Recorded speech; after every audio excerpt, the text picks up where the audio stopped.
The Bitcoin Group, the American original. For over the last 10 seconds, the sharpest Satoshis, the best Bitcoins, the hardest cryptocurrency talk. We'd like to welcome our panelists. Ben Ark from BTC IoT. Shmael. Martin from General Bytes. Hi, guys. And I'm Thomas Hunt from the World Crypto Network. Moving on to issue one. Issue 1, U.S. seizes Bitcoin said to be used by finance terrorist groups. ISIS and other groups openly solicited virtual currency donations because they mistakenly believed that the transactions would be anonymous, officials said. Of course, they didn't actually seize the Bitcoin, as Bitcoin cannot be seized, but they did take control of it. The United States government says that it seized about $2 million in Bitcoin and other types of cryptocurrency from accounts that had sent or received funds in alleged financing schemes for 3 foreign terrorist organizations, Al-Qaeda, ISIS, and Hamas's paramilitary arm, the Al-Qasim Brigades. Law enforcement officials said they obtained court orders to seize around 300 cryptocurrency wallets held by bank-like institutions. They also blacklisted privately held accounts containing several million additional dollars of virtual currency. Ben Ark, what do you think about the United States seizing Bitcoin? I mean, in the great scheme of things, it's not actually that much Bitcoin, to be fair. And there's 300 cryptocurrency wallets, bank-like institutions. So, like, you know, with 300 cryptocurrency wallets and a range of different coins, what does that mean? Does that mean like some sort of Poloniex thing? Like, what is a bank-like institution? Is it an exchange? That's what I couldn't quite get. Like Coinbase for terrorists. Yeah, maybe there's a special exchange for terrorists or something. But I mean, yeah, it's not that much. It's not really a remarkable amount of money, particularly. But I mean, it's dwarfed when you think of like HSBC in 2012 when it had its $880 million worth of cartel money which they laundered.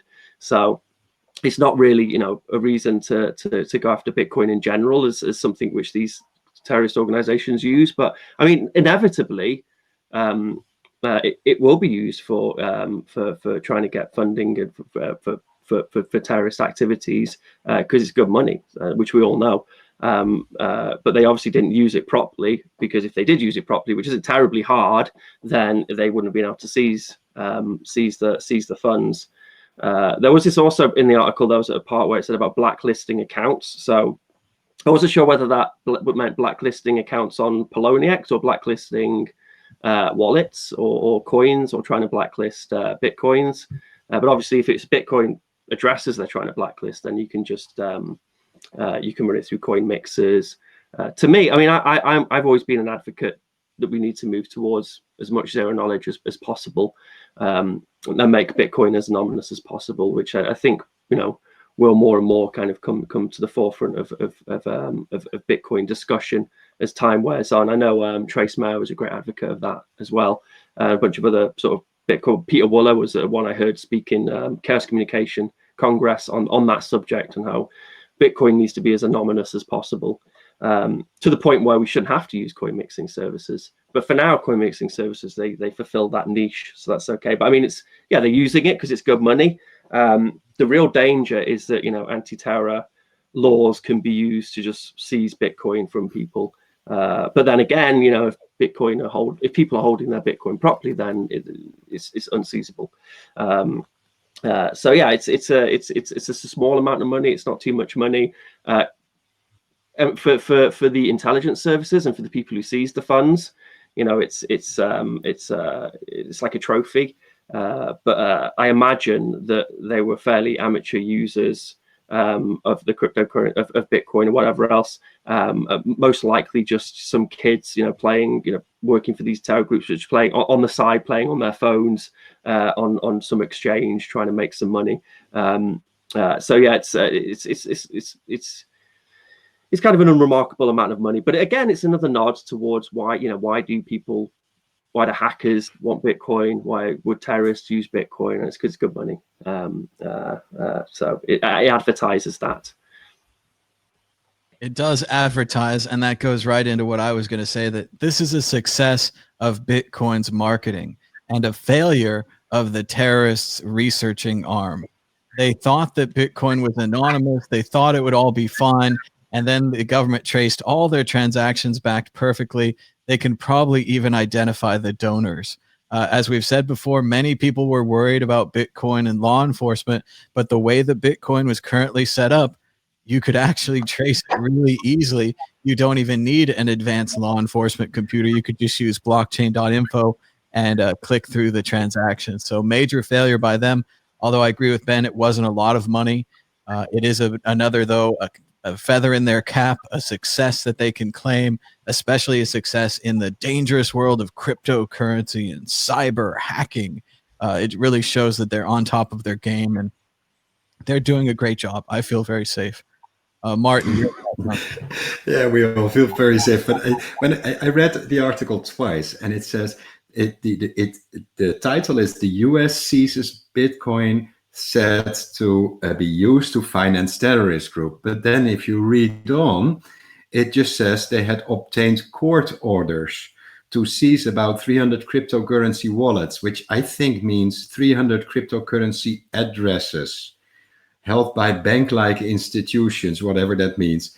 So, and they also blacklisted. And I think the blacklist is that they just use this, OFAC designated nationals list, because they're also, in addition to that, maybe blacklisted, let's say, companies like CipherTrace or Chain Analysis, so that whenever they are trying to cash out these coins on a reputable exchange, which obviously will require KYC, AML before they will allow a bank withdrawal, they will be flagged, and they're already flagged. So as Ben said, it's just a matter of running it through a mixer a few times, and then it will be impossible to trace, except that, if you run your coins through a mixer, this is also visible. So, a reputable exchange will ask the end user, why did you really feel the need to mix these coins? So they're tainted. And I agree with you. We need it undermines the principle of Bitcoin. It's like, imagine if you can't accept dollars that have previously used by drug dealers, then most $100 bills you will not be able to use them, because in the 80s they had this research, and they said almost every $100 bill had traces of cocaine on it. So that means that you wouldn't be able to accept the money, and you can't see as an end user whether the Bitcoin you accept is that tainted or not.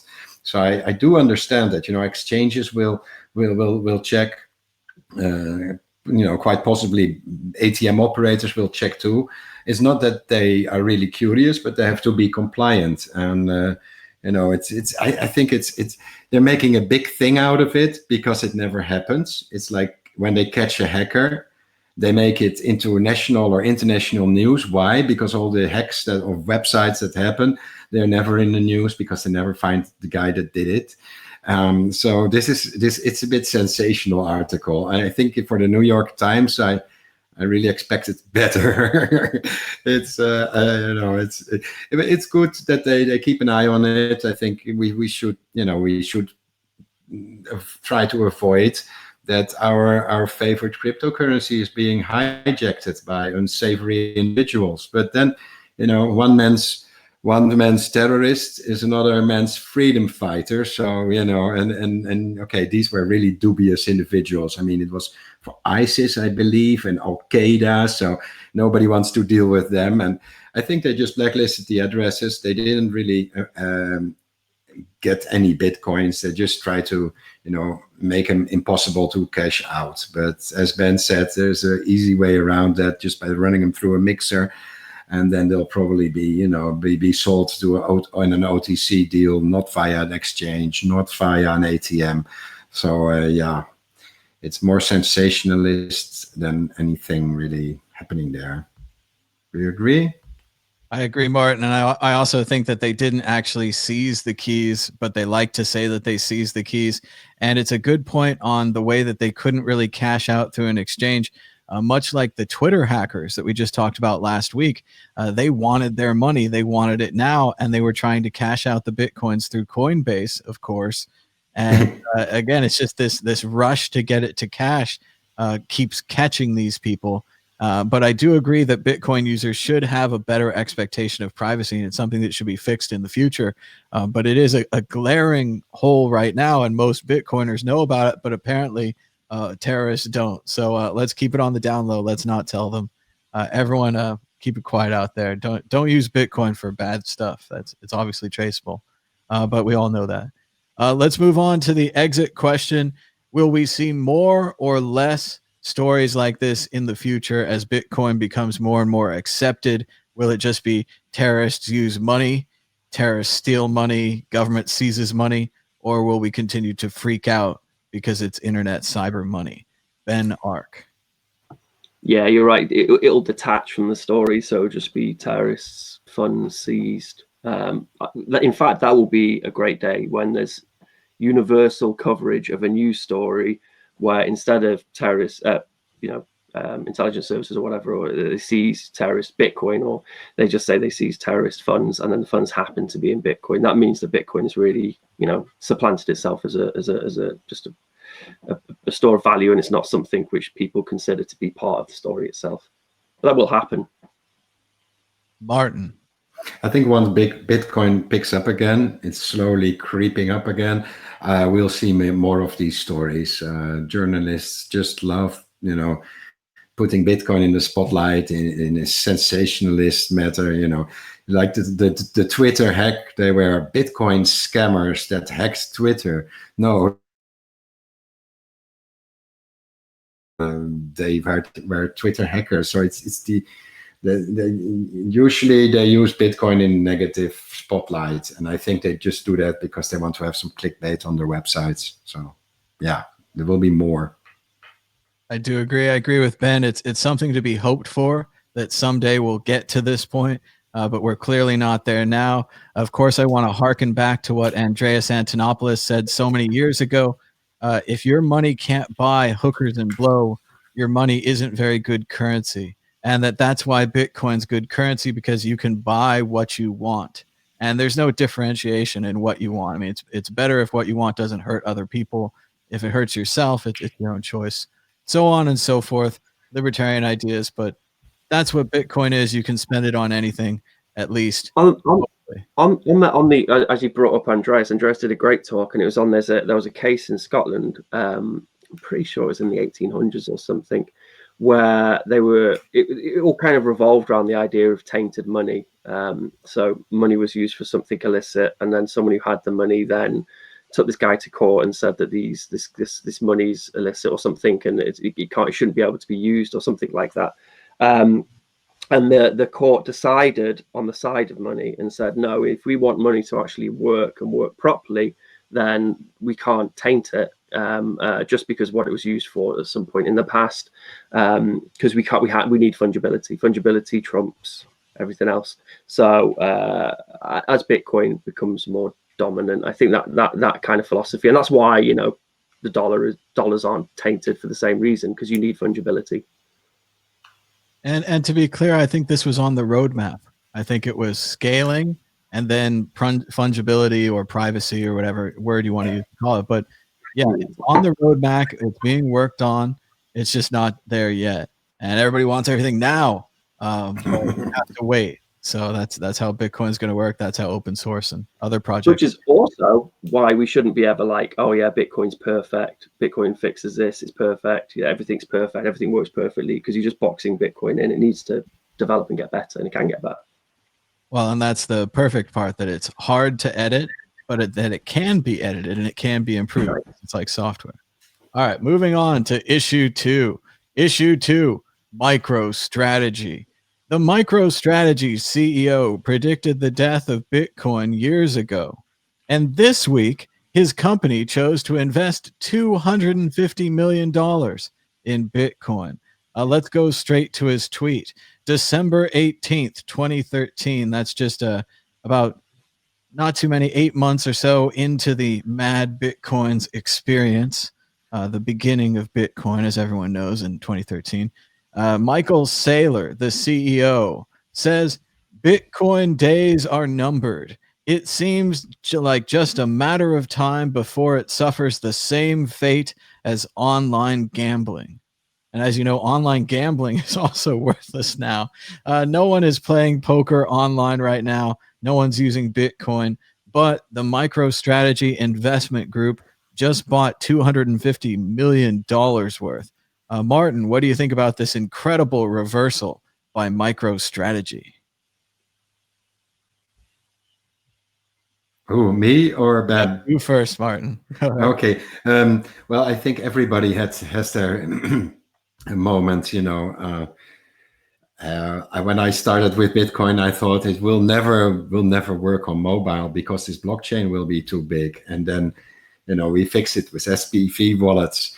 Then I thought, it will not scale well. And then we got the Lightning Network. So I understand that people have their reservations when they think about Bitcoin, and sometimes they see problems ahead. But to put it out in a tweet, that comes biting back at you. It's like Trump says that he's never seen a thin person drink Diet Coke. You know what I mean? So there he is with a picture having a Happy Meal, and then he's drinking his Diet Coke. So I don't think it's a big problem. Everybody allowed to change their opinion, but it's such a company buying $250 million in worth of Bitcoin, I think, is good news. I hope they hold on to it and don't use it to just manipulate the market. But from what I read in the article, it's they're there for the long term. So good. Everybody is allowed to change their opinion. But don't tweet about it because it will come bite you back. Ben Ark, should we welcome the CEO back? Well, I mean, it's permissionless, so let them all come back because there's nothing we can do about it. But I mean, as you said, Bitcoin was only 4 or 5 years old back then, so it was pretty rickety, and we hadn't had the UASF stuff, we hadn't had SegWit. So you tweet something out, you probably shouldn't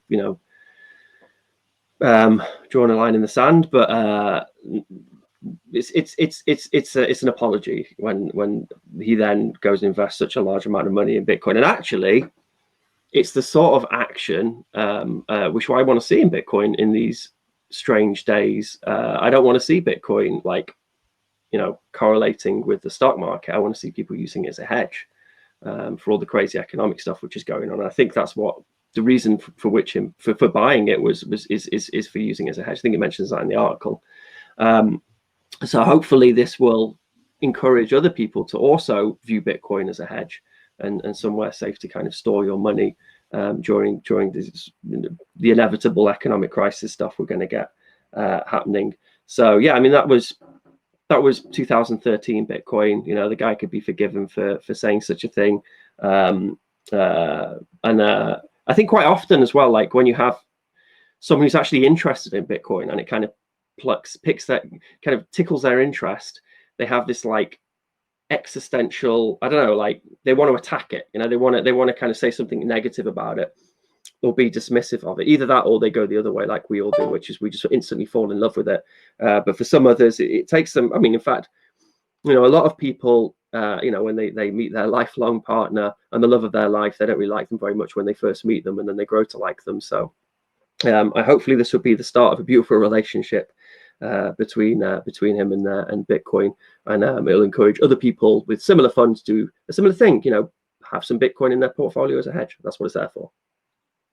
Well, I want to start off by taking the high road here, and I want to make fun of their company name. MicroStrategy, clearly the strategy was very small. Should have gone with MicroStrategy, somebody with a big strategy. This guy's strategy was small. He didn't see Bitcoin then. He could have gotten a great deal for his people, and he could have put in a lot less than $250 million back in 2013. But then again, I wasn't controlling his hedge fund then. He was doing it, and he had a MicroStrategy. So Also, I think that online gambling is still popular. Poker is still popular. And especially in Las Vegas, they had tons of apps where you could just run the sports book from home. You don't have to go to the sports book. All the apps were advertising that your new bookie was on your phone. And I thought that sounded terrible, like my phone was going to break my legs. But that's what they were advertising with. And that's what things have come to with online gambling, Bitcoin, and now MicroStrategy joining us. But of course, Dude, anyone wants to invest $250 million in Bitcoin, we welcome them in. We're happy to take their money. So Ben, more on this? Yeah, no, like on the subject of online gambling, like, FitJaff, I don't know if anyone uses LNTX, but they're on Telegram. Absolutely fantastic. Great wallet. Really good actually for like, you can like generate API keys and things on it really easily. And in Telegram groups, you can kind of send funds between each other. And he's built in some gambling functionality. You can do a coin flip. So you can start a coin flip and nominate an amount of people who need to join the coin flip. Yeah, and man, there's one of my friends got me in on one of there's coin flip Telegram groups of degenerate lightning Bitcoin gamblers, and they're there a lot flipping coins. And so I think that the ease of access and the way it can penetrate things like just a messaging app means that we'll see more and more gambling. It actually scared me a little bit. I did it once. I lost, and I was like, right, I'm leaving, because gambling is a vice which I can't go anywhere near. I've been there before, and it's dangerous. But I think it will make it easier for people to gamble more and more. That's just one example I've seen, which just very fluid and easy to engage with. So flipping coins, how awful. And I'm thinking of the kids in the Knickerbockers, shirt-tailed young ones, peeking in the pool hall window after school. You got trouble, folks, right here in River City. Trouble with a capital T, and that rhymes with P, and that stands for pool. But flipping coins is just as bad. So let's move on to the exit question. When you think about a Bitcoin doubter or a denier, somebody like Peter Schiff, does something like MicroStrategy coming along and investing $250 million in Bitcoin help turn them around? If not, is there anything that could? Let's go to Martin first. I don't think many people here in Europe know the company MicroStrategy.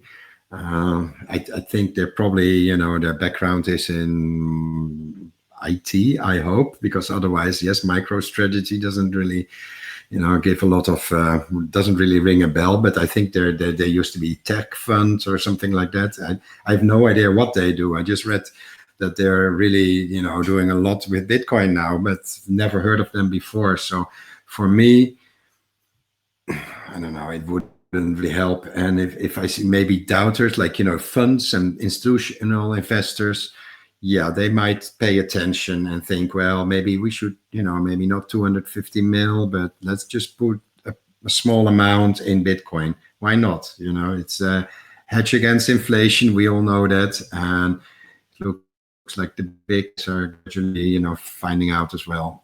The one thing they know for sure is that keeping it in dollars won't really help them in the long term. So, or euros for that matter. So yeah, Bitcoin, gold, I don't see that as a real option, but the Winklevoss twins disagree, which is like your next subject. I think it's trying to make a bridge here. Like MicroStrategy fills you full of confidence.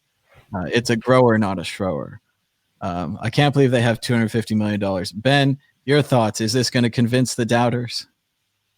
Yeah, I think embarrassment. Like, this guy obviously held that position for so long, it became embarrassing, and all the investors in MicroStrategy or whatever were saying, we want to invest, we want Bitcoin in our portfolio, blah, blah, blah, which is a great, I think that's a Peter Schiff moment. Eventually, Peter Schiff will either be bought out by Max Kaiser or something, or people will be embarrassed into submission. And I actually think that, like, as it is permission,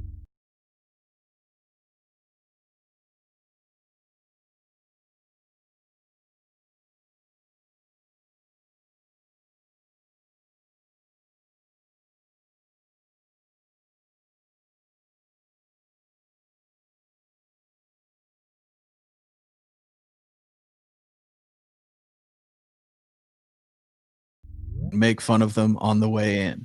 Speaking of making fun of people, the Winklevoss twins just had an interesting interview with some guy on YouTube who used to trade stocks but now trades Bitcoin. He said he had a large green hammer that he uses to smack the market when it's bad. And he discussed with the Winklevoss twins their belief that gold has no value because Elon Musk is planning on mining gold asteroids and soon, and that this will wipe out the value of gold. Therefore, they are into Bitcoin, hook, line, and sinker. The twins looking like the stereotypical Winklevoss twins from the movies, finishing each other's sentences and nodding their heads in agreement. Ben, what do you think about the Winklevoss twins and the possibility that Elon Musk will be mining asteroid gold within the future? I think it's stupid. Like if you're going to send stuff into space, then you send in a Bitcoin mining rig and then just like harness that solar power, non-stop solar power. Like, you know, you can mine a lot of free Bitcoin off the back of that. So no, I think it's dumb. And I think that they really failed, man, in their Winklevoss. That guy, I don't know his name. He's sort of come into prominence somehow. But they really failed. They had an opportunity to go and explain Bitcoin to him, and then they just ended up shilling shit coins. It was quite funny, actually. Just I liked the journey the guy made. So within like 3 sentences, he was like, "I don't understand Bitcoin. Oh look, there's shit coins. I'm going to make my own coin." And it's sort of like the perfect summary of when people create their own shit coin. It's like they don't understand Bitcoin, they get attracted by shit coins, and then they decide to make their own coin. I don't know if he's as ignorant as he makes himself out to be.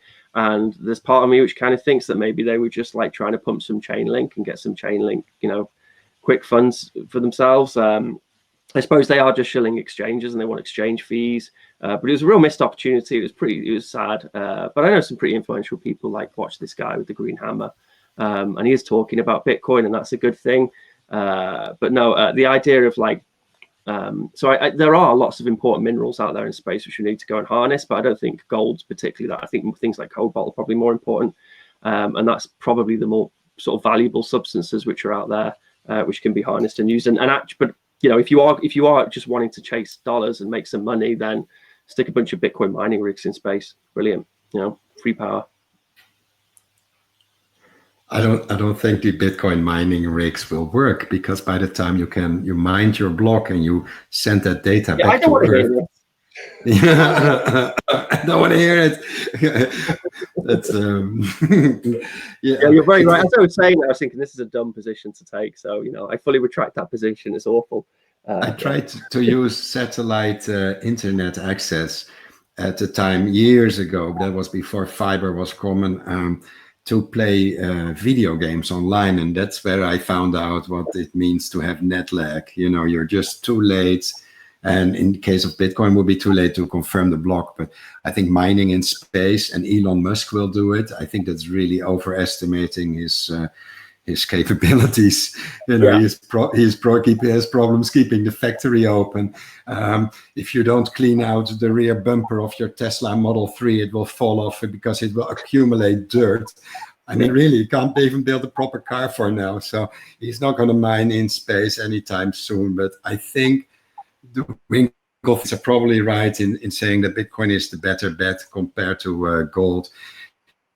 A bit strange interview, in my opinion. I think, you know, when you get to interview somebody like the Winklevoss twins, you should have different questions. You know, ask them, you know, not just about their position and what coin is the best bet, but you know, they have many companies, and you know, is the Gemini exchange coming to Europe?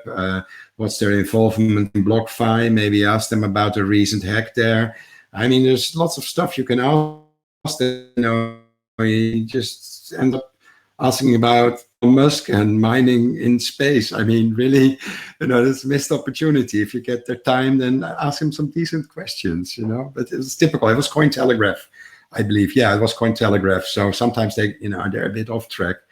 And I like the artworks, though. I really like they have always nice images, drawings made with the articles. But sometimes I've read articles where I was quoted, and it just didn't make sense, and how you really had to ask them to please correct it, because it just makes no sense this way.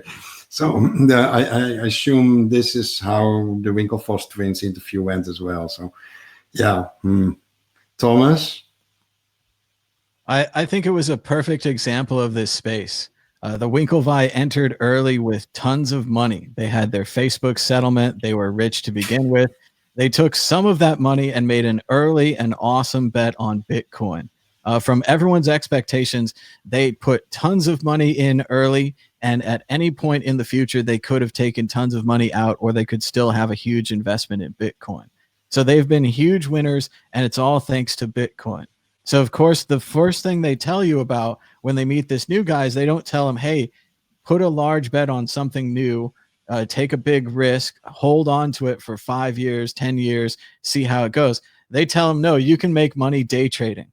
And they support the idea that this guy, apparently, much like MicroStrategy, while they have 250 million, this guy has 250,000. And he's got it on Gemini ready to day trade. The Winklevi aren't alarmed by this. They're not concerned. They're like, just gamble bigger into the right things. And apparently they're against gold. It almost seems like I couldn't believe it until I watched the video. I read the little article and I watched part of the video. It's such a stereotypical liberal or libertarian thing to say, where they say gold has no value and Bitcoin is much better than gold, although libertarians do like gold. Some libertarians do. But to say gold has no value, usually they go more the gold is not useful. Gold is very bendable. It's not good for weapons. It's not used in computers as much as people think, so on and so forth. But just to go straight to the asteroid mining, which we've always discussed on this show, we've always discussed that there was a possibility of getting an asteroid, but we've never been so confident about the success of the project, the incredible complexity of perhaps drawing an asteroid to Earth, putting it in the orbit, keeping it in orbit. That's very difficult. Crashing the asteroid into the Earth somewhere, not destroying all of civilization and the dinosaurs and everything else just to get gold. That seems very difficult.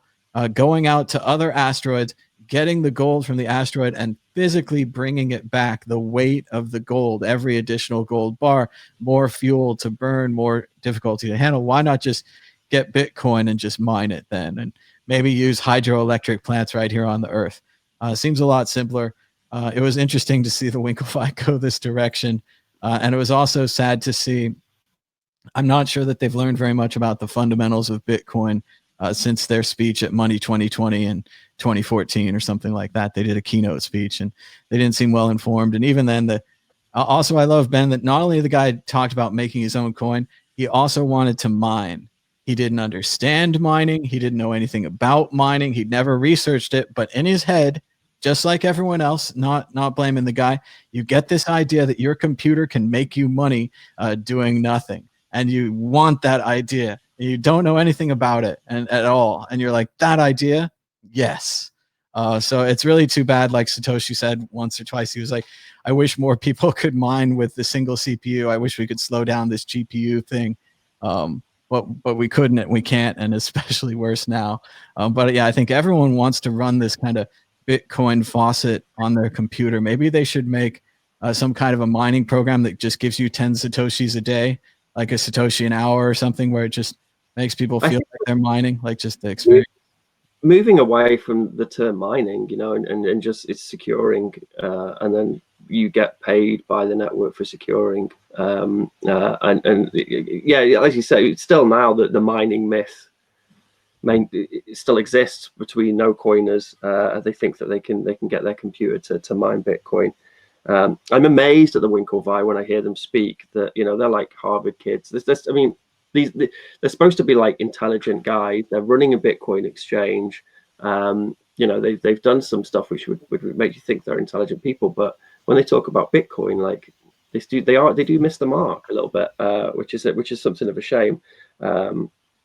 Something I do want to throw in there as like a controversial subject as well is like the argument for gold against gold was that you can pull in a gold asteroid, so that gold has not got a finite supply because you can just keep pulling it in.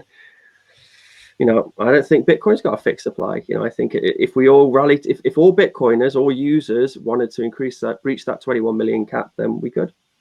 That's the way it works. Like Bitcoin's whatever we want it to be. It'd be hard, and it probably wouldn't happen, but potentially we could. So I don't think it's healthy to think of Bitcoin as being. It's limited now, definitely 100%, and probably for the next 50 years or something, or 100 years. But at some point in time, it might make sense just to have more to reach the 21 million cap, and not and continue to reward people for securing the network. That might make sense. Again, don't box Bitcoin in, but for now, I always kind of think of it as something of a bootstrap mechanism, because if you do have such a limited supply, then it's going to encourage a lot of people to invest in Bitcoin, invest in companies, and blah blah blah. And then once it has really good infrastructure, then something like a change like that could eventually happen. But I didn't think it was a good argument. I think it's probably more likely that would happen than we're going to pull in some gold asteroid and pull it down to earth. So it's very controversial stance I take on. I don't believe 21 million to be a cap. I don't know about that, but I also want to stand up for the gold bugs in the audience, and I want to remind everyone that there is still a limited number of asteroids filled with gold in the universe. And if you did a study, as obviously Elon Musk must be doing a study right now, there'd be a limited number that are in range, more that are out of range, and more that we can't see at all. So there is limited, unlike... There is an infinite amount of cash at the Federal Reserve. That's an infinite. Every time I hear this, it's so funny. There's so much. There is an infinite amount of cash. He has so much, and he has it.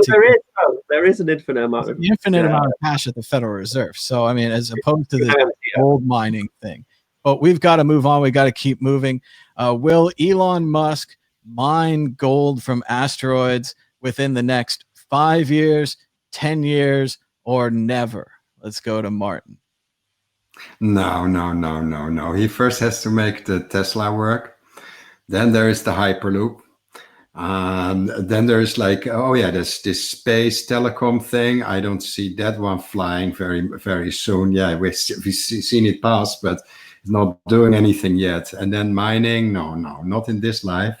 Maybe his kid, but then why his kid? I don't know. Somebody else might mine in the future, but it's definitely not going to be Elon Musk. Sorry, no offense, Elon, but no. Sometimes I think he's a bit way off. And don't forget, in addition to that list of things, he's also working on a mind interface for my computer because I'm tired of typing. Ben, will Elon get it done? It depends, man. If he hasn't bankrupted the US by all the tax breaks which he's had for all his stupid far-fetched schemes. He's made electric cars kind of.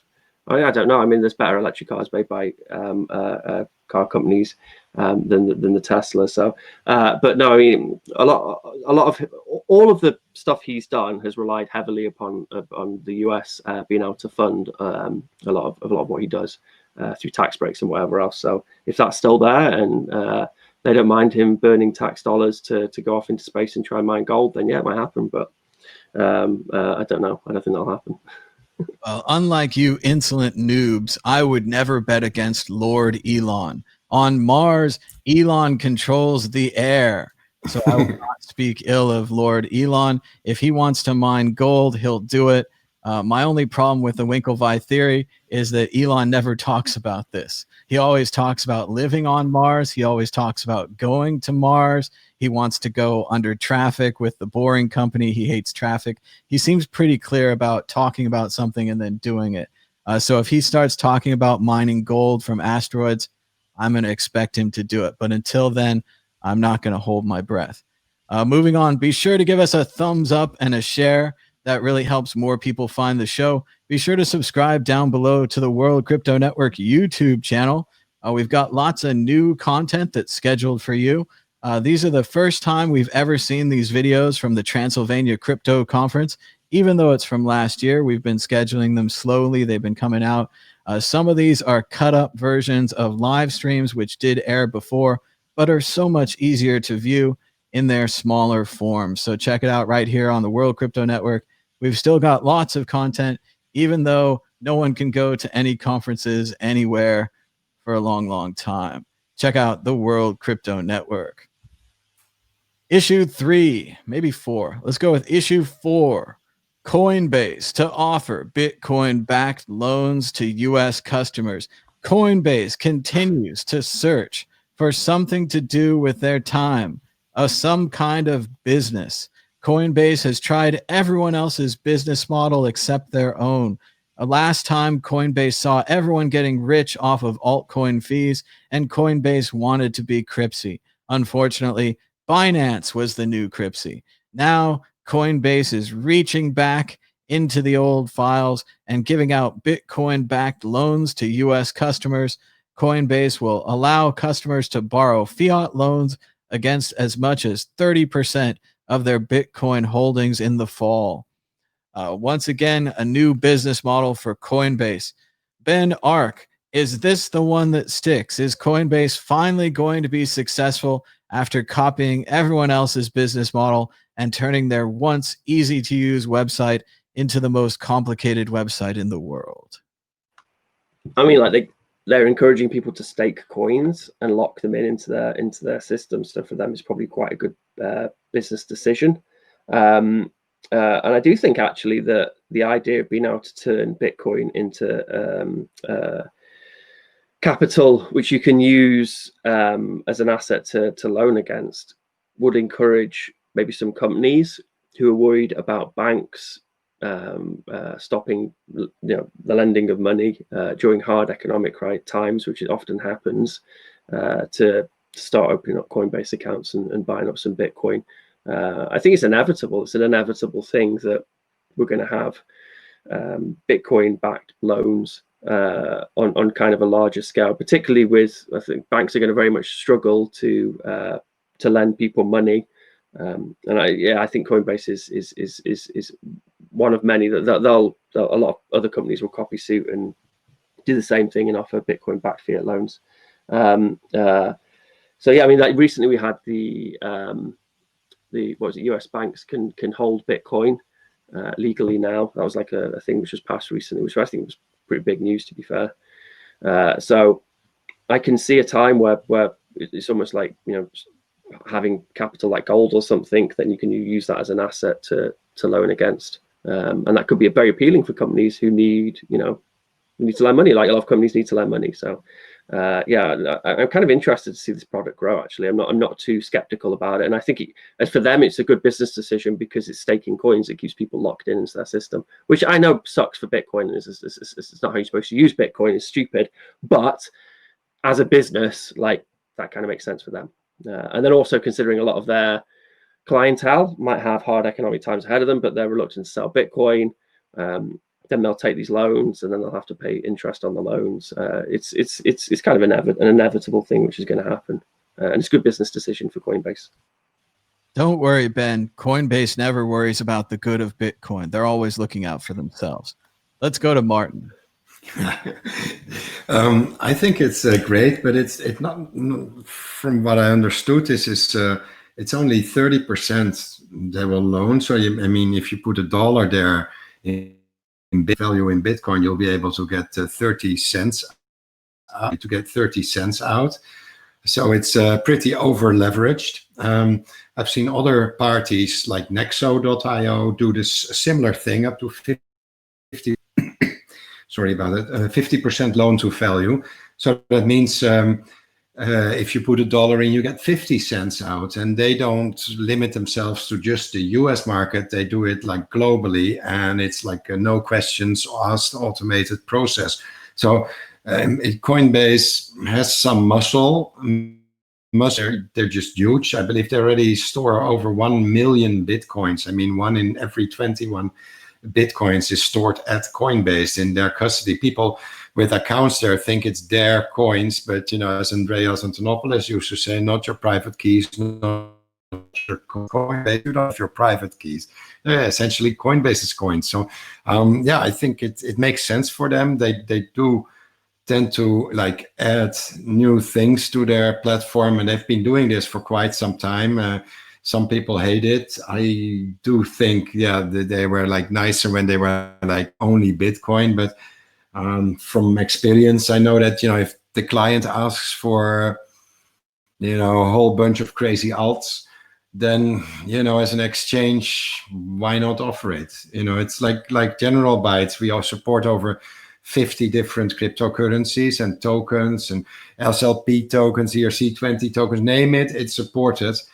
But in reality, most of our clients limit themselves to Bitcoin and a few other coins or tokens. So I totally understand Coinbase. I hope they succeed in it, because they obviously put a lot of work in stuff. Because in fact, we now see it as being like really big news that Coinbase is going to do that, while other parties like Nexo.io have been doing this for, I believe, BlockFi too.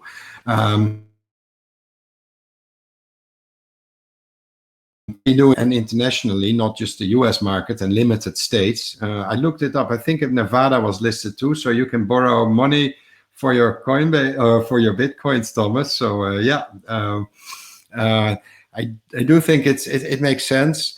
Coinbase has been adding so many new features to their platform that this was something they were missing. It's especially for US customers. I think this is beneficial.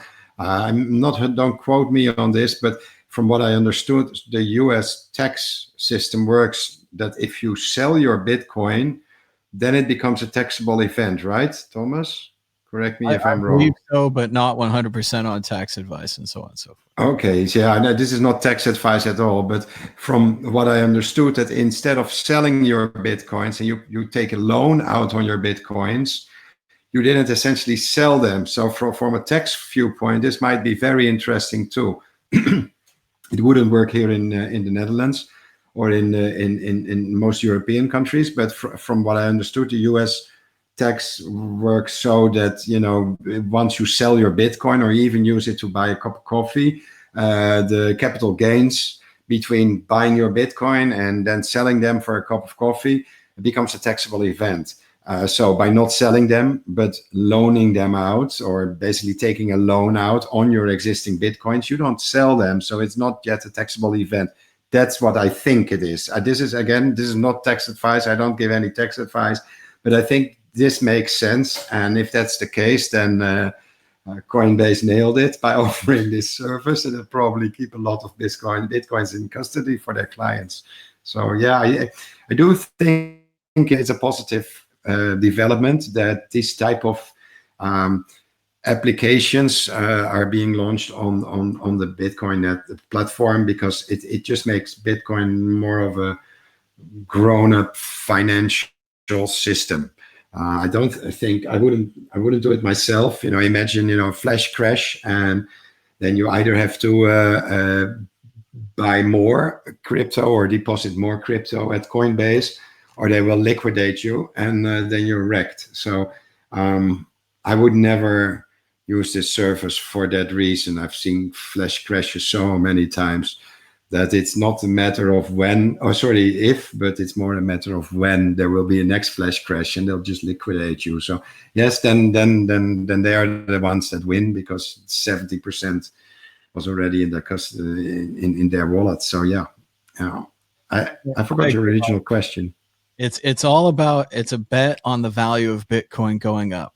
And it's the same problem we had back at BTC Jam back in the day, where if you take a loan that's denominated in Bitcoin and the value of Bitcoin goes up, you're in trouble, because you have to pay that back.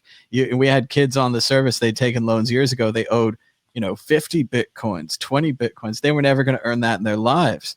In the other way, if the price of Bitcoin goes down, then your collateral goes down, your value goes down, and you're still going to have trouble paying it back. And the problem I think people are going to have is they're going to go to Brian's pawn shop, and they're going to have a ticket looking to get their Bitcoin back or their precious valuables, and it might not be there, or maybe there'll be less of it there, less of it all the time. But I don't know about the tax deal. That does sound pretty good. I guess you're still going to have to keep selling more and more of your Bitcoin, which means that, like a James Bond villain, Brian Armstrong gets to hold more Bitcoin in general. So it's been a really good play the whole time. I think he's been really public about it, that he wants to own all Bitcoins, that he wants to control all Bitcoins in his system. And for their part, they do a good job with the backups and with protecting their site. They haven't had any major hacks that we know of, and they've done a good job with their customers' assets. Martin, you have more on this? Yeah, I think the with Nexo, you don't have to actually pay them more. Like for example, if you put in 1 Bitcoin, and then you can take cash out of the value of half that Bitcoin, but then you get a cash transfer. But in case the value of Bitcoin would drop, they would liquidate the assets. That because it's over collateralized loan, so they would liquidate the assets. The meaning that you can still keep your money, you just sold them at a bad rate.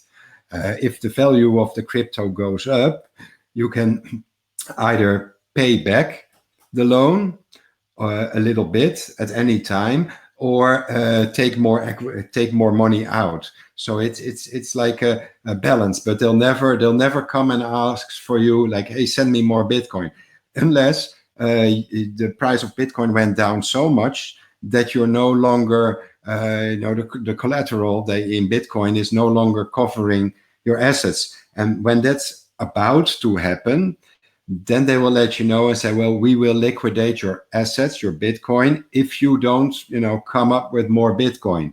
So you could like send them more Bitcoin and be in the green again.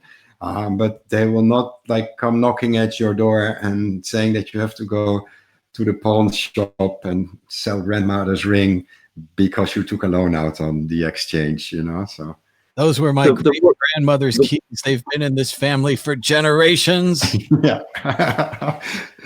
You sold them at the pawn shop. I know. It sounds like a very exciting game, and I'm sure a lot of people could do well on it.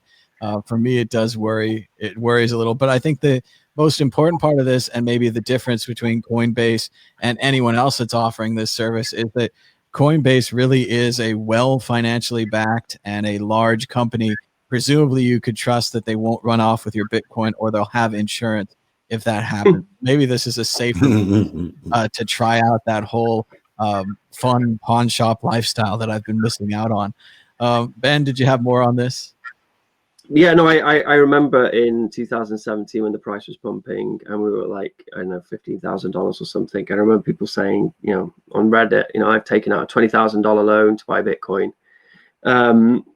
So if you then give Bitcoiners like the ability to lend money to probably go buy more Bitcoin, like it could be risky and could encourage some negative behavior. So hopefully, because I know they're advertising it's a very easy process to get, that you don't need to do any there's no credit check, which also might be useful for some Bitcoiners, because I know a lot of Bitcoiners who have got terrible credit, and that's why they're in Bitcoin, because they kind of turn their back on the credit system. You're putting up all the collateral. The beautiful thing about Bitcoin, they actually have it, and it's whereas like a house or a deed or anything else, or a car or a loan, you're sending them the actual thing. Like they actually have it. So yeah. Well, they have. Yeah, they have. You have to put up 30%, don't you, of the loan, of the cash loan? You put up 100%. They give you 30%. Oh right, shoot. Okay, that makes more sense. Okay. Well, in that case, then yeah. So if you have money, you're set. That's just be careful, Bitcoin. Don't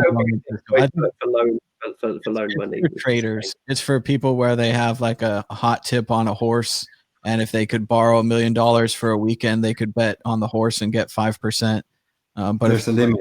Less, There's a limit of 20K, the article said. So unlike Nexo, where you can loan up to, say, millions, you can actually loan millions if you have like multi-millions in Bitcoin.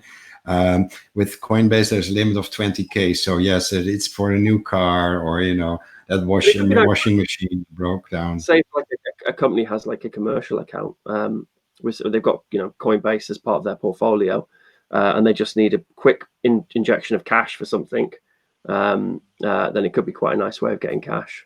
Just as long as it's not more than 20K. What is with Coinbase? They can't copy anything right. And this blends well into our exit question. Who will Coinbase copy next?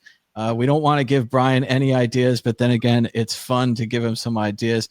Ben, what can Brian and the guys at Coinbase work on copying next? What haven't they done?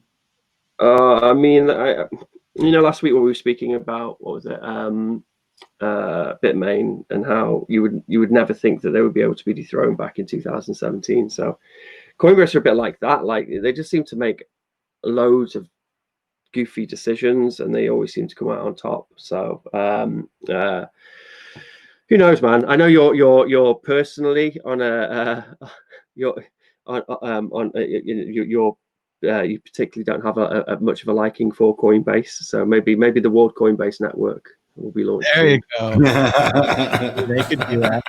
World Coinbase. Martin, what could Coinbase copy next? There's several. I think for one, there's this app called Stacking, Stekking, and this is where you can you get cash back on purchases online. So it wouldn't surprise me if they launch a sort of cashback shopping service. On the other hand, I think that's it's I'm not sure if they would be interested in copying such a service. And there's another app. We have an app called Everytrade everytrade.io, where you put all your trades in from the different exchanges, and then it calculates your taxes and stuff. This Everytrade.io app is something I think most Coinbase users would really want to use, because they have problems, calculating their taxes. And it wouldn't surprise me if Coinbase will start something like that. But in typical Coinbase fashion, they'll probably just copy tiny little bits, making it not completely usable. So people will still keep using the originals, but they do have a lot of financial muscle. With 1 million coins in custodial wallets, it shows that for many people, Coinbase is the first wallet they install. So. That alone can they might be the difference between having a success or a failure. But what I think is more likely to happen, is that they just buy a service. Like, for example, if they like a service online, why try to reinvent hot water, and why not just approach those people and say, hey, we want to buy your service, how much? That's I think, so yes, there are several things they can copy. I think a cashback service or an online accounting service is what will be next. That's when you Jace. General Bytes is not for sale. I didn't say that, but we're privately owned, yes. It's worth noting that new article about Amazon, even better than buying some little company. You just meet with them, steal their idea, and do the same thing. But let's not give them any ideas. I think a tax service is a really solid pick by Martin there. Maybe too serious. My idea is really simple, and no one's ever done this before. It's completely brand new.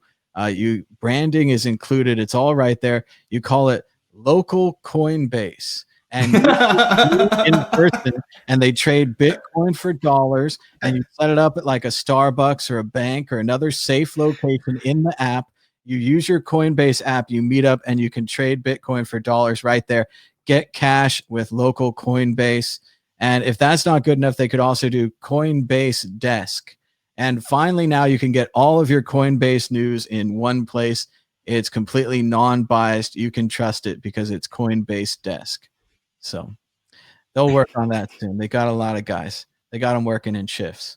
Anyway, moving on to issue 5. I barely understand this. Let's give it a try. Issue 5, how DeFi Degens are gaming Ethereum's money Legos. And it sounds like a gang of people led by my friend Stephen Mackey and others who used to sit next to me at Purse. Shout out to Mackey. They've formed kind of groups, and it seems like they've pooled their money. Now they're using their giant pools of money to pump and dump random stocks or ERC20 tokens. The first one seems to be called Yam Finance. Yam Finance shot up $160 a token and had $700 million in no loss collateral obligations under contract, aka yield farming. Then they had a bug in their code, locked their governance, and the token market cap swiftly lost $60 million in 35 minutes. So this is the new game. Apparently a version of it called Based.Money, another DeFi MMO game that Mackey compares it to. It's not actually a game. They're using real money.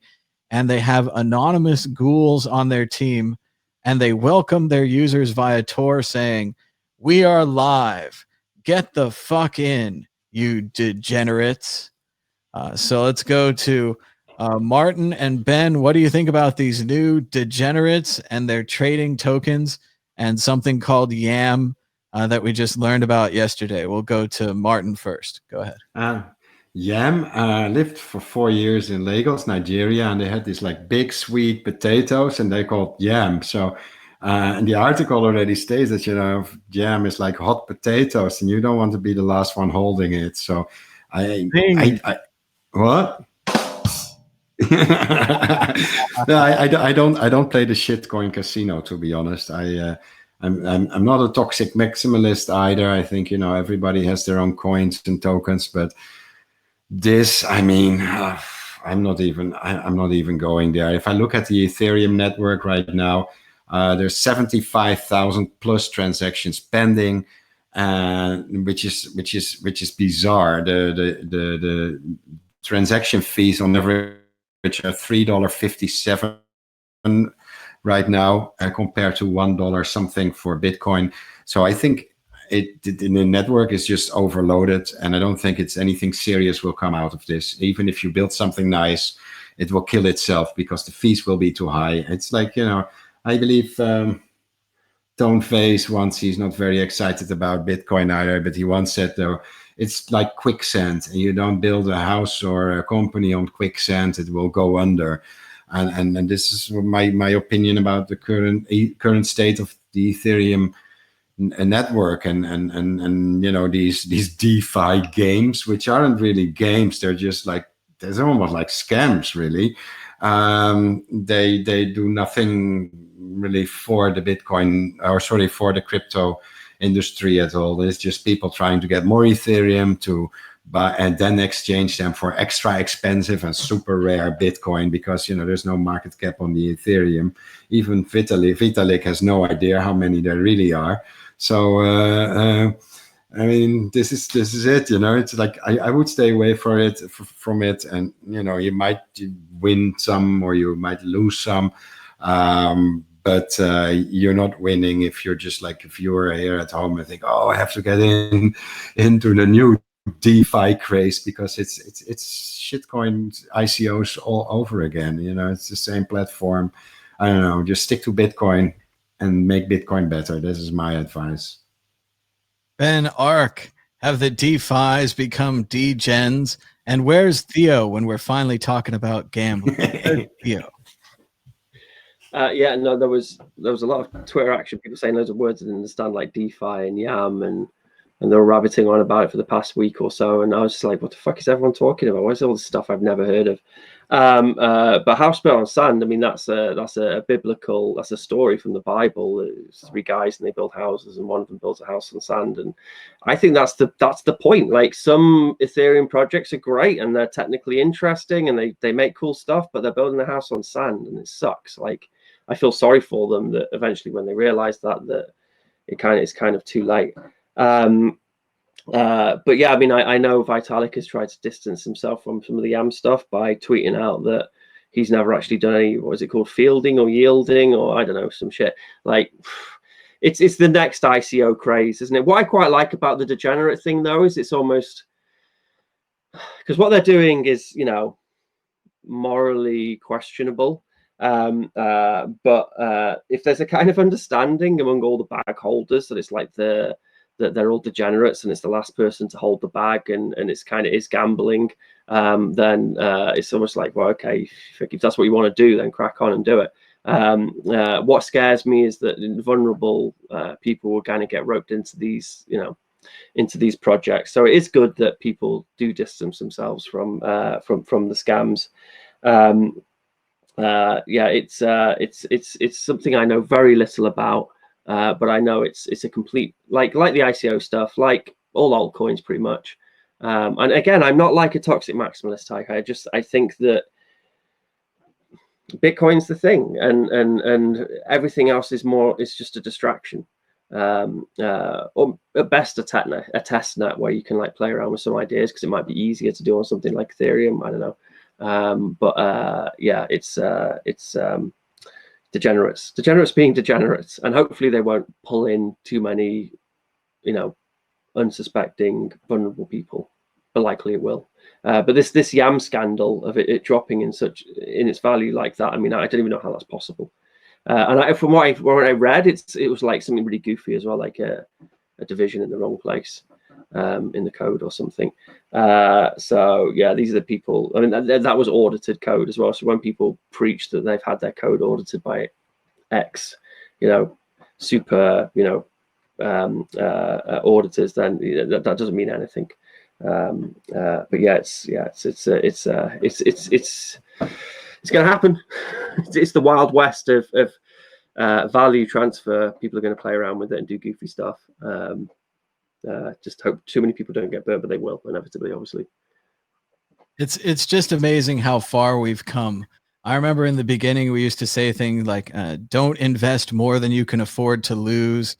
And when new altcoin projects came out, we were always critical of them. I remember when Ethereum came out, I said, "You don't know how many units they are. They could always print more. They could devalue your money. They could introduce inflation. This is what we got into Bitcoin to stop, right?"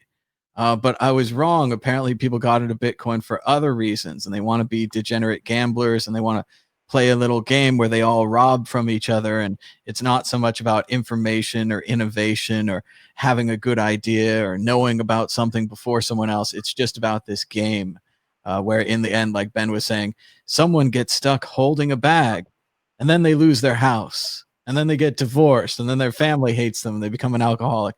But it was their fault for playing the game. It's kind of like those hackers who believe they should break in and steal from everyone, because if you're not smart enough to protect your keys or your data or whatever it is, you deserve it. You deserve to get eaten. And now we're in an argument about humans being good and bad and so on and so forth. People get rich, don't they, on these scams? I mean, back when Ethereum launched, I think I bought a substantial amount of Ethereum, but then very quickly, after kind of reading up on it, and I was very concerned about Vitalik's role in the whole project, I got rid of them all. But that was financially a terrible decision. But people make a lot of money on some of this shit, so that's what's going to pull people in. I mean, and if it's gambling, and if people are collectively acknowledging that, and they're like, yeah, one of these things might just implode, like the YAM thing, and then everyone loses their money, but I'm knowing that going into this thing, then whatever, you can't stop them. If that's what they want to do, that's what they want to do. But it's just like maybe the ICO thing. A lot of the Chinese grannies investing their pension funds in ICOs. Maybe enough of them were burnt that they'll be a bit wiser when it comes to this Defi shit. I don't know. But there's these all these new words, man, which have been thrown around. Even now, it's like distracting us from the main event and what's important. We're just talking about hot air and idiots just throwing value around and wasting it. And I think that's a good move to the exit question. Exit question: are the DeFi Degens good for Ethereum? Yes or no, Martin? Sorry, Thomas, my line dropped. What was the exit question again? Are the DeFi Degens good for Ethereum? Yes or no? Nah, I don't see, gambling in general is not good. We're trying to make a better world here. This is not creating a better world. Ben, Ark. Absolutely not good. It's a complete waste of time. Yes, you can do this stuff and try and earn a quick buck, but there's nothing productive there, and there's more. I mean, it's not good. It's not good. There's no inherent value in it. I mean, as a testnet, sometimes there may be an interesting project which eventually some of the concepts will maybe move on to something like big, but they're fucking goofballs. Like, I remember, I like Vitalik. I think Vitalik's a Bitcoiner. And I think he kind of got annoyed at the Bitcoin ecosystem. And he and at that time as well, it kind of made, because of the Nick Szabo stuff and the smart contracting, it kind of made sense that you would come out with something like Ethereum. That would be the next logical step after Bitcoin. But I still think he's a Bitcoiner. I still think that, I mean, I'm pretty sure like because when I wrote that Yanis Varoufakis letter thing, and I put it on Bitcoin Magazine. I mean, he used to edit Bitcoin Magazine. Vitalik was quite quickly, he was in a lot of the conversations on Twitter. So even though he may not publicly admit it, I think that he's very interested in Bitcoin. And he's kind of run away with this Ethereum thing. And there's sand, and there's all these projects being built on it. I don't know, man. Like, yeah, it's not good. It's not good. It's just a waste of time. It's degenerate, and it's gambling, and just stick to Bitcoin. Bitcoin's enough. Well, I agree with Martin that it's just gambling, and I agree with Ben that it has no scientific value, but that doesn't matter. We're talking about Ethereum. This is good for Ethereum. It gets Ethereum's names back in the headlines. It gets more people interested, and that means more people looking to make more money, and that's more suckers to get fleeced by the degens. So come on, get in there. It's good for Ethereum. Doesn't matter. Moving on to issue 6. Yeah, I want, and again, it's permissionless. I want Vitalik back. I want him in Bitcoin. I want something catastrophic to happen to Ethereum, and for it to completely implode, and then for him to come back into Bitcoin. And he's a great dude. I like him. I want him in. I want him back over here. Come on, like, vent your talent into this wonderful thing we've got, Bitcoin. It's a beautiful sentiment, Ben. It's beautiful. Moving on to issue 6. Issue 6. The Fed says it's developing an experimental digital currency. The day has finally arrived. We talked about Fed coin for years and years and years. Other countries enticed us with China coin or Iran coin or even Aurora coin. But now they say it's finally here. The Federal Reserve in the United States is working on a digital currency. Of course, the Fed already has a digital currency that they print for use by banks and others, but we never get to see any of that, and we don't even know how much they're printing. I wonder if they'll make the same exciting choices with the Federal Reserve's new digital currency, which we can only assume will have. There is an infinite amount of cash at the Federal Reserve. And now they're going to print Federal Reserve Bitcoin too. Martin, are you excited about the new Federal Reserve Bitcoin?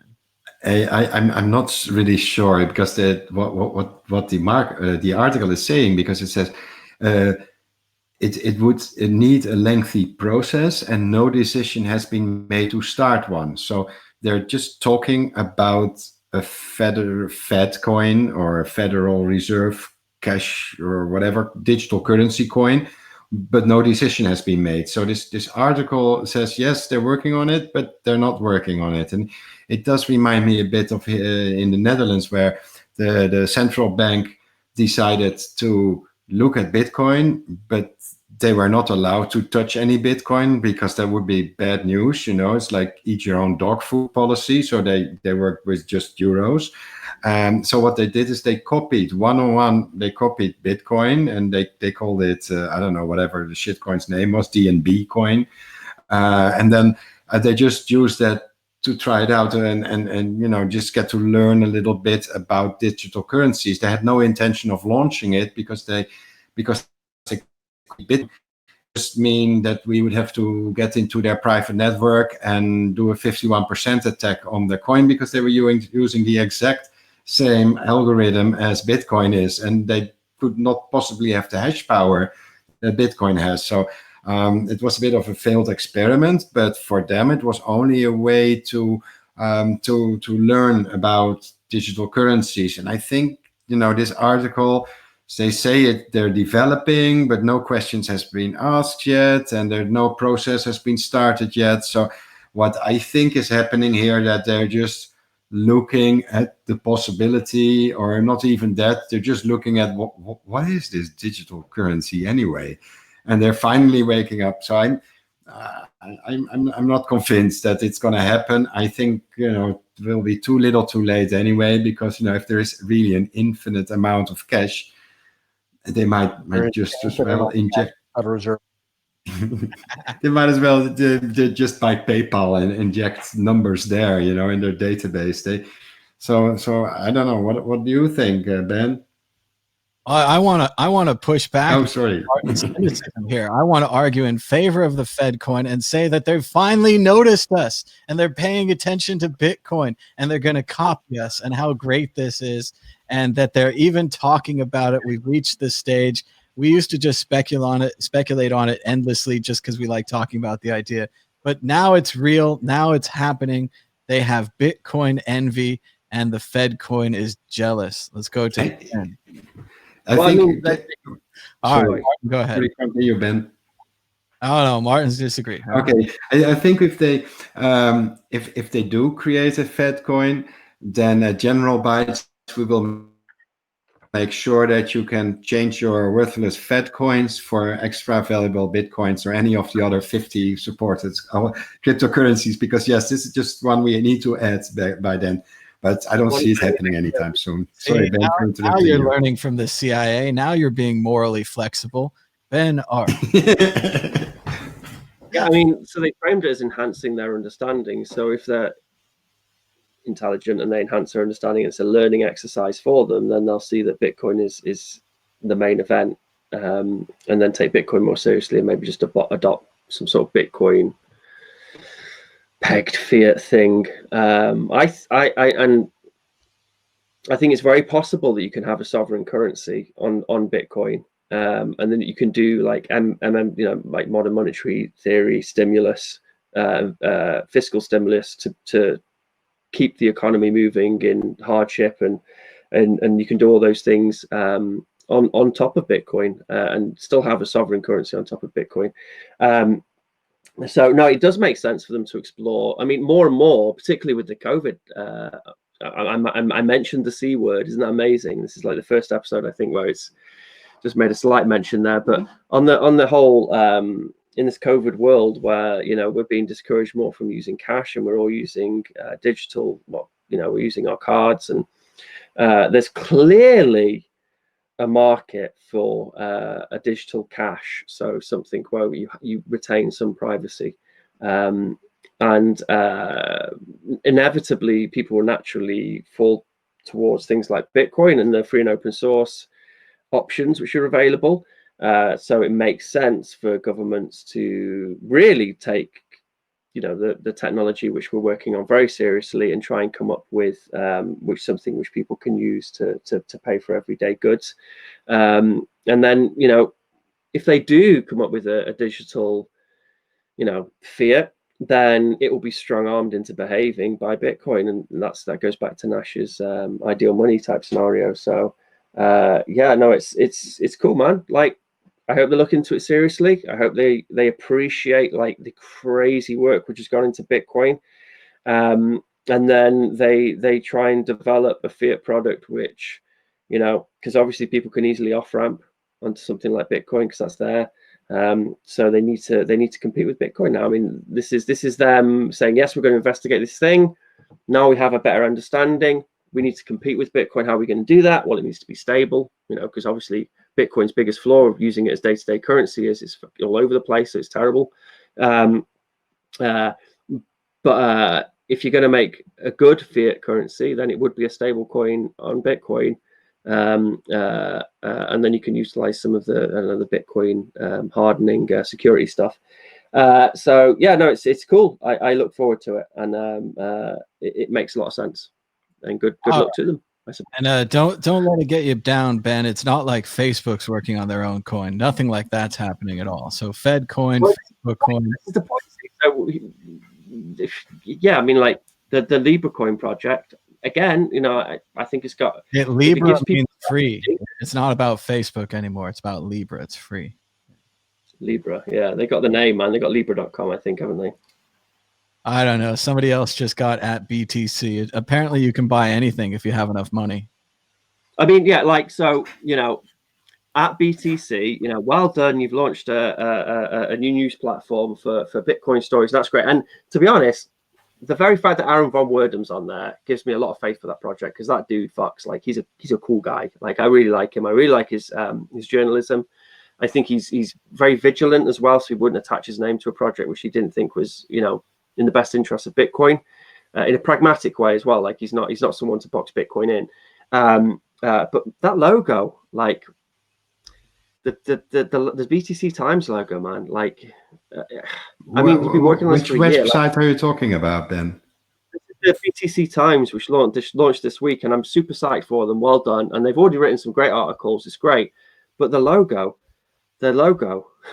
Oh, come on. It should say from the people that brought you the B Foundation. Oh, everyone forgot. Everyone but me. Everyone but me. My reservation. I have a reservation for some of the people in. Oh, come on, Ben. They've already published that you can purchase. You can purchase press release. Times people, I do have reservations. Cool. Now that you can purchase a press release on the BTC Times for $500, I'm sure it's all going to be awesome from here on out. Like everything is going to be awesome. So. I'm going to give them the benefit of the doubt just because Aaron's attached to it and he's a cool guy. I like Aaron too. He's cool. But let's move on. We're not even really intending to talk about that. Exit question. Will we be using Fedcoin in our wallet to purchase hamburgers in the next 5 years, 10 years, or never? Martin, it's the same question before, but now it's about Fedcoin. I think it's probably 10 years, and it will happen eventually. You know, it's just the evolution of money. And saying 5 years, if you look at Maduro in Venezuela, they just had the biggest problems with their Petro, this digital coin, which was basically a clone of another coin. And apparently they have a new Genesis block now, and all the other wallets no longer work, and everything is like, reset. So you can't do that with a Fed coin. So it will take some time, and I think it will happen, but it will be 10 years before we'll be buying burgers with it.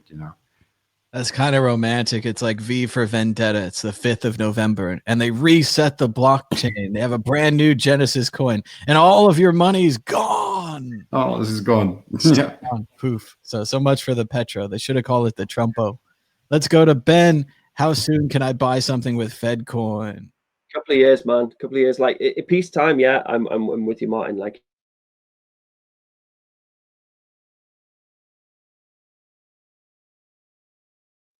Did we lose Ben? Is it for me, for everyone else? I can't hear Ben. All right, and it says connection lost. But yeah, I would say under 5 years, it's tough to say with all the presidential elections going on, but there is a need for a digital dollar. There's a competition now with China and other countries. And while it's all been fun for the United States to do nothing about Bitcoin and laugh about it, and even all the horrible times when the U.S. Marshals sold their Bitcoin instead of holding it and building more Smithsonian museums like I suggested, they probably could have bought the entire British Museum, shoveled it, like picked it up, put it on a ship, brought it over here and dumped it down in Washington, D.C.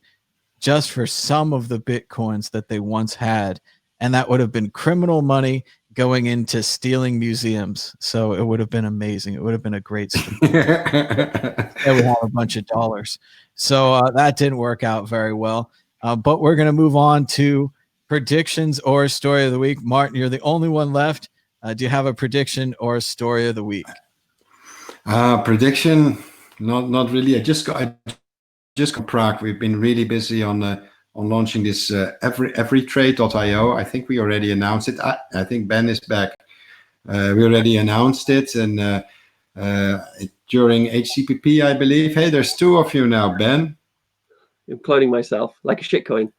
Yeah, and but we are adding a lot of new features on Monday. So if people are interested, it's a accounting package for all your crypto trades, and currently it connects to the Kraken exchange or directly to the general Bytes ATMs.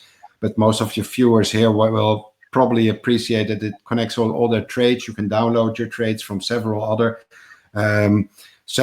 exchanges, and there's a growing number of direct connections. So what it does, it aggregates all your data into one place where it can say how much coins do I have, how much did I pay for them. What's my realized profit, unrealized profits, and especially with lots of trades, it becomes complicated, and this just takes all the complicated stuff out And then, you can print reports, which you then give to your accountant or bookkeeper, and they'll make sense of it and just let it flow in your taxes. I know everybody hates paying taxes, but if you want to be able to say, look, I bought this Lambo or whatever. I don't like Lambos too much, but I bought a nice Bentley for my Bitcoins. You'll have to justify where it's from, otherwise you'll have a big problem. So that was my main thing for we've been working on this and then adding new features. Well, it's been working on it for longer, but it's really shaping up to be a nice app now. So if viewers want to check it out, it's at everytrade.io. And that's my shameless link pump, Thomas. Very cool. Check it out. And you can also check out an interview with Martin and the creator of Every Trade right here on the World Crypto Network. We shot in Prague at HCPP. So very cool. I'll put it down in the comments. I'll post the link. Yeah. That'd be cool. Yeah. Ben, do you have more on the exit question, and what's your prediction or story of the week? Go ahead. Is that a separate product to General Bytes then, or is that something which kind of like links in nicely? Sorry, Ben. I missed it. Is that a separate product to General Bytes, or is that something which kind of links in with General Bytes as well? It's a separate company actually. General Bytes is part of it, but it's a separate company. We have created like an API connection in the ATM software, which directly feeds the trades to Every Trade. So the thing is, like, for example, for an ATM operator, you'll need to pay taxes on that.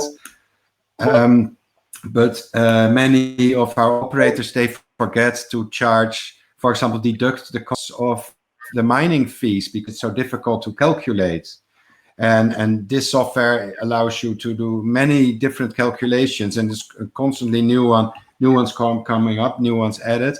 That will basically help you keep a good overview of your business. Everybody hates doing accounting. I mean, me too. I don't like looking at numbers, but by understanding sorry, does it like differentiate for different regions as well and different sort of tax jurisdictions? Can you sort of set the region in which you're in, and then it will kind of calculate the tax data? Correct. It's not like a replacement of your accounting package, but it's just like a companion app. It will help you generate the reports you need for doing your taxes. So for like LM Bits, could that be something which could like plug in and it could like pull in a report or something? So could I connect over API and then send data from I don't know point of sale terminals from a bar? Correct. And then it would send, and then it could email back or send back somehow a tax report or something. Correct. There's a universal connector which you can use to. It will be on GitHub very soon as a universal connector, which you can use to feed it the trades or your data. There's many currencies supported. There's a growing number of cryptocurrencies.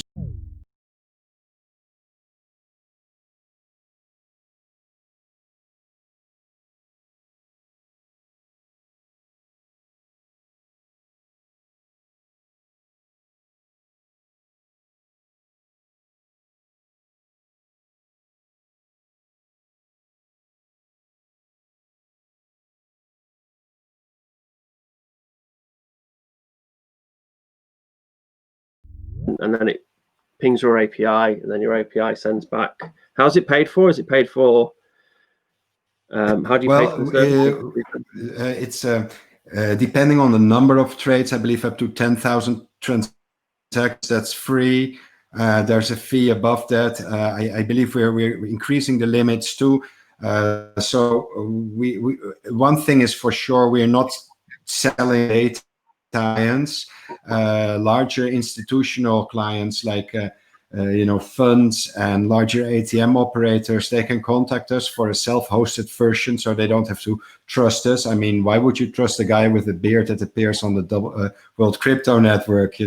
So but we're based in Europe, so privacy laws is quite strict here. We can't just say thank you for your data out and sell it. It would be despicable. Well, I mean, people we're not are paying taxes, so like, so when it comes to privacy, I mean, they don't care anyway. They're having to give all that information well, away it's anyway. their data. We're not touching their data, so that's why we have a free plan, which is like, I think will be enough for most people. There will always be people, you know, that if they want to get, you know, paid support, that's part of it. It's included or support is included in the paid plan. So they might want to upgrade and get a paid plan. It's those clients that are that we're focusing on. Those will basically, it's a freemium model where the average user will never have to pay because they're within the limits of the app. But at the same time, using the app will probably, you know, if they run a fund or they do a lot of business, that they'll see the value and they'll want to upgrade because the savings will make it back. That's the idea. It's really useful. It's a really useful. I mean, if it works how I think it works, then it's a really useful service for, you know, if you're onboarding and you say like Elon Bits, for example, you can like provide that to a cafe or a bar or whatever, and if you say, look, all you got to do is click this button, and then boom, it sends back like tax info, then that's super useful. Because I mean, I at the moment, like, we can export to Excel or whatever, but it's nothing beyond that. So to outsource Elon Bits exports to CSV or XML. Yeah, like a CSV, just a CSV of all the wallet info. Okay, then you will be able to easily import that into every trade. If the format is not supported, you can send it support. It'll be it. Personally, I think API is better. I could just build in like a button, you know, like, and then it could send all the data if people want that. That's cool. Right now it works so that with, for example, Kraken, you can create an API key in Kraken, your exchange or in the ATM, and then it will connect, like permanently connect to your accounting, to everytrade.io. And whenever you visit every trade, you'll see all your transactions there. You don't have to import anything. It's just there, you know. Yeah, that's a really nice tool. You can use Google to sign up. It will take you like 6 seconds. I timed it. If you're slow connection, then it's 7 seconds or maybe 8. But I managed to sign up in 6 seconds. So that's like no complicated forms or nothing. And if you don't trust us, just use some throwaway email account if you just want to see the service. Yeah, Proton Mail, man, hit Proton Mail and set up a Proton Mail. But I mean, I know sometimes we get shit for like. Sometimes we like shill at the end of these shows, and people are like, "Oh man, here comes the shill fest," blah blah blah. But actually, like, these services are so important and they're so useful for actual companies, you know, using Bitcoin, adopting Bitcoin. And already, I'm excited about that because it just makes onboarding people so much easier if there's a service like that. Yeah, it was something our clients asked for many years, and we were always pushing them to third-party service, and they say, "Oh, it doesn't do this." And it doesn't do that, and I just need a simple tool that really works, or it gives me the wrong data. You know, some of those, I'm not naming any because that's not cool, because those guys might fix it. You actually have a whole bottle of whiskey there. Yeah, I got my Highland Park 12-year-old. Yeah. Yummy. So anyway, just give it a go. Yeah, it's a shameless shill. I hope Thomas will forgive me, but I was so excited about this. I'm excited. And now we're advertising whiskey. I tell you, they would never shill products like this on the World Coinbase network. That's not good for our rankings, is it? We've just dropped like a whole few points there from showing off for saying the word whiskey and showing a bottle. All right, Ben, do your exit question. Yeah. So back to the original point. I think a couple of years until FedCoin, maybe not even that. Like peacetime, yes, I'm with Martin 10 years, but we're not in peacetime. Everything's radically being like fucking bootstrapped, and like these governments, they want something. The modern monetary stuff is like. Is kind of something we were thinking about, but now it's very much in the forefront of their thinking. Like, how can we just stimulate economy and keep economy moving through fiscal stimulus or whatever else? And a digital currency is a great way to do that. So that will happen within the next year, couple of years. FedCoin is going to happen very soon. You'll be paying for your burger with dollars on your phone, I'm sure, very soon. and then exit stuff. I haven't got any stories, to be honest. Just that, like, I've been doing real life stuff, and some of the Bitcoin stuff is kind of taking a back burner.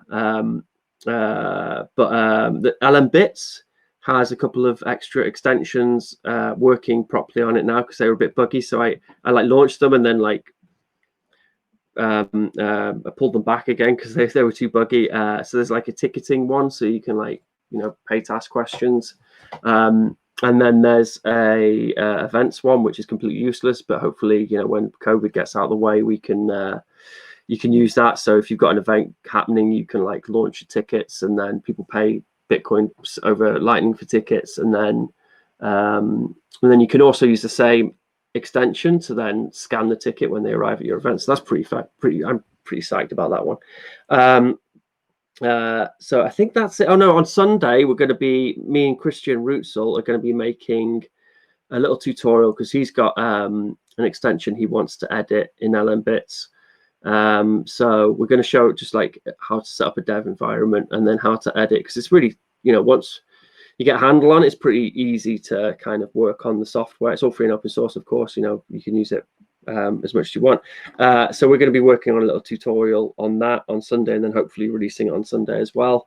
So looking forward to that. And I think that's pretty much it. I mean, just like, I'm psyched that people are using Bitcoin as a hedge, because it freaked the stock market correlation stuff freaked me out, but then that one, the story we had in our show today, kind of encouraged me that people are using Bitcoin for what it's meant to be, which is somewhere to store value outside of the system, where you can feel like you have autonomy and control over your funds, and you're not putting them in some ropey bank's control. So psyched about that. But that's really it for me. But I'm also super psyched about Martin's project, and like I totally want to sort of integrate that in somehow now into LM Bits. All right. My story of the week is that the internet sees censorship as damage and routes around it. The internet has repaired itself, and Zhao Tong's End of Silk Road is back online. There's a mirror right now. It's some random guy on YouTube. Shout out to Maven Major City for uploading the file. If you know how to do it, you can get a backup copy from YouTube right now, your very own copy of Zhao Tong's Until the End of Silk Road, until they take it down again. Also, shout out to Dehumanizer77, who put up another mirror of Zhao Tong's other missing film, Price Down, Pick Up. So you can now enjoy both of those Bitcoin classics. And if you have a YouTube downloader program, or you search Google for the words YouTube download, you can probably figure out how to download a copy. And this way we'll all have backup copies, so the next time they take it down, I won't have to worry. There'll be lots of backup copies. So good job, internet. That was a disappointing time there where we couldn't listen to Zhao Tong. Shout out to everyone who wants to donate. You can donate right now to support the show. It's a Bitcoin address. This is our $1 million fundraiser. We've raised 0.14% towards $1 million. It's more than it used to be. And also shout out to the worldcryptonetwork.store, where you can get your own World Crypto Network t-shirt, the Treasures Don't Float t-shirt, or even the Bitcoin Not Bombed Bitcoin Halving 2020 edition. Check it out at the worldcryptonetwork.store. And that's about it for stories of the week for me. I think we've gone pretty long today. We had a lot of issues. There was that crazy degen DeFi thing we had to talk about. A lot of issues, man. Even though we have a lot of issues, including Yam. We have 99 problems, but Yam apparently is one of them. So it's pretty crazy stuff out there. But thanks again to everybody for joining us. Be sure to give us a thumbs up and a share. And hopefully we'll be back again next week. Another episode of the Bitcoin Grill. Look, Ben's got a finger now. Wow, look at that. Bitcoin the finger. So that's pretty cool. Thanks so much for joining us. Until next time, bye-bye. Bye.